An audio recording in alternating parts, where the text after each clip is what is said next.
ठीक है, ये बेटा अपना आईडी कार्ड ले,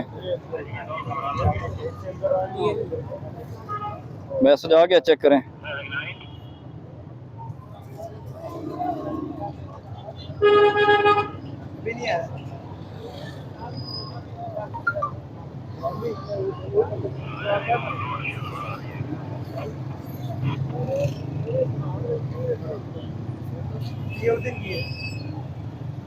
ये 8070 से आपको मैसेज आएगा।